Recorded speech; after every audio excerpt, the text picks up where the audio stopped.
Right, so the media and making apologies for making mistakes, correcting the record even. First off, most of the time they deny ever making errors, of course. Second of all, anyone making complaints to the watchdog, which when it comes to mainstream printed media is usually ipso the most toothless of watchdogs going, since it equates to those very same mainstream media outlets monitoring themselves, marking their own homework. The Leveson inquiry highlighted the issues of this. A press recognition panel was created shortly after ipso was in 2014, but ipso refused to recognise the panel. Says a lot of the print media that still subscribe to it as some kind of oversight, doesn't it? A much better, more reputable, Leveson compliant and press recognition panel recognised watchdog is Impress. Only those publications that take responsibility for their actions and wish to be held properly accountable are actually proud of being journalists in the truest sense of the word. Honourable profession as it supposedly is, sign up to Impress and you can discount every single major title from that. But what about television news media? Well, they're overseen by OFCOM, of course. Any similar complaints we might make against print media, we can make to them about television programming, especially news, and particularly the BBC. Have you ever tried making a complaint directly to the BBC? Never gets anywhere, does it? They always deny any wrongdoing, don't they? Butter wouldn't melt, and when it is regarding issues of blatant bias, as it so often are, there are problems when so many Tories run the BBC and indeed sit on the BBC board. We know of the issues surrounding BBC chairman Richard Sharp, also being a Tory donor as he is, the Director General Tim Davie, formerly a Tory candidate, Robbie Gibb, formerly the BBC's head of news programming before he went to work for Theresa May. No problems there, clearly no issue, having been head of news previous to that. And now he's back at the BBC and on the BBC board, as if that's all fine and dandy and absolutely impartial as well. Well, Ofcom have similar issues. Their chairman is Michael Grade, Lord Grade of Yarmouth, a publicly declared Tory member since 2010, a Tory life peer since 2011, though he moved to becoming a crossbencher when he took up that post of Ofcom chair last May, shifting seats as if that suddenly makes him utterly impartial. But come off it, he's still a Tory, even if not in name any longer. I don't want to dwell on this too much in this video, though. I think it's established how poor and how Tory-leaning watchdogs and our supposedly impartial institutions are. It's worth reiterating to an extent, but the main purpose of this video is to exemplify how such people do handle corrections when they need to be made, how they enforce them, and actually makes you wonder how much they push the envelope when it comes to stretching the truth in favour of their own bias, or casual dismissal of it even.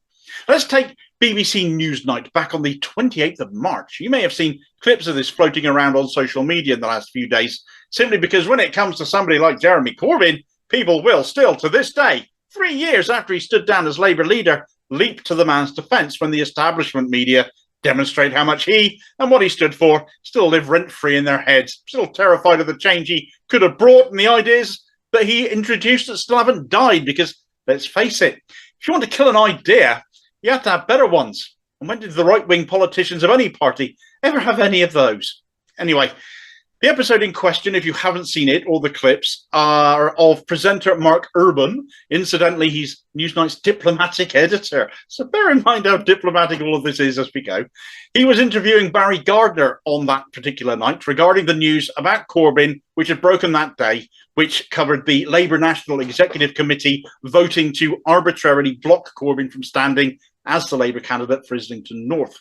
Gardner, of course, is somebody who served in Corbyn's cabinet, is now a backbencher, and who, over just this past weekend, wrote a warning to Starmer's lot about those attack ads backfiring, that it's asking for trouble, inviting the Tories to respond in kind. But it's not Gardner, of course, that has got the BBC in trouble, but what Mark Urban had said to him in that interview. And that was, is it not the case that had he continued as a Labour Party candidate, Jeremy Corbyn would have been pursued by people throughout the campaign on this anti-Semitism issue?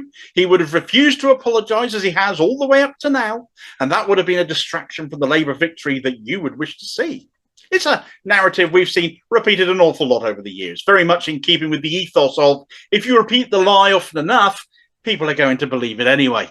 Jeremy Corbyn has apologised for the presence of anti-Semitism in his party. It's present in all parties, All forms of racism are. It is a societal problem, not a uniquely left-wing one, not a Labour one, no matter how much it has been painted that way. And you can look at how Keir Starmer has been purging people like the clappers from his party over alleged issues of it, totally in keeping with the media narrative, of course, that it's their problem and theirs alone, which is false.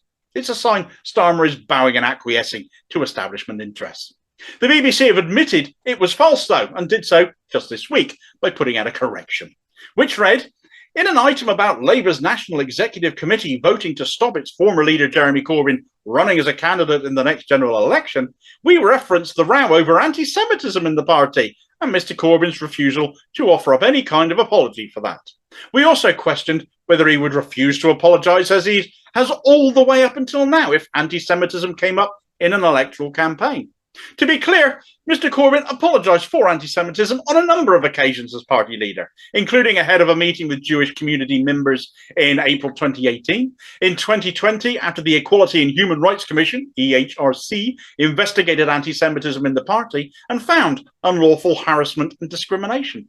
Labour suspended Mr Corbyn after he said he did not accept all the EHRC findings and said the scale of anti-Semitism had been dramatically overstated. Right. First off, the correction got posted on the BBC website. You will not have seen it, you will not have heard it if you did not visit the site or read one of a handful of publications like Middle East Eye or London Economic or Vox Political that covered this story.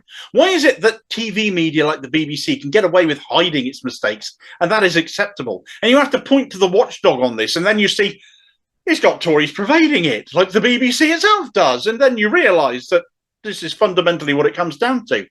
You can't trust the coverage. You can't trust it being held to account either. Newsnight should have been made to read the correction out at the start of the latest episode, but that didn't happen. It never does happen.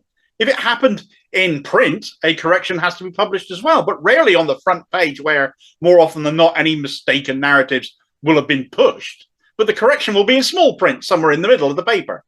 It is misleading and simply comes across as having been made to do the bare minimum in correcting the record, not doing so out of any wish to be accurate, of being happy to admit the mistake and hold your hands up to it because you take pride in your journalism, but instead it's been done because you got caught out. However, even this correction needs correcting. The BBC couldn't help but still put the boot in near the end, and again it's inaccurate. It's all in the last sentence there. Labour suspended Mr Corbyn after he said he did not accept all the EHRC findings and said the scale of anti-Semitism had been dramatically overstated. What Corbyn actually said, which the BBC has deliberately left out of the quote used, was, while I do not accept all the EHRC findings, I trust its recommendations will be swiftly implemented. Those were Corbyn's words, and that totally changes the context, doesn't it?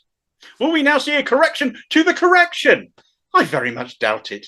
And it won't be a meaningful correction even if it were to appear.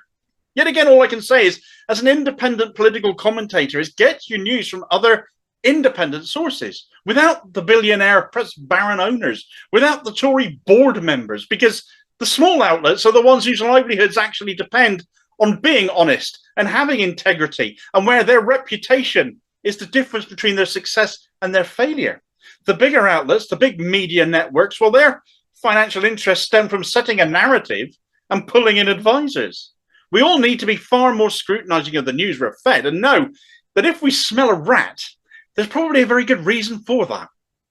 Thanks for watching. If you appreciated this video, please do hit like and subscribe, leave a comment and hit the notification bell too, so you don't miss the next one. Also look out for me on social media and other interesting stuff by clicking on the Linktree link in the comments below. You know where it is, and I'll see you next time. Cheers, folks.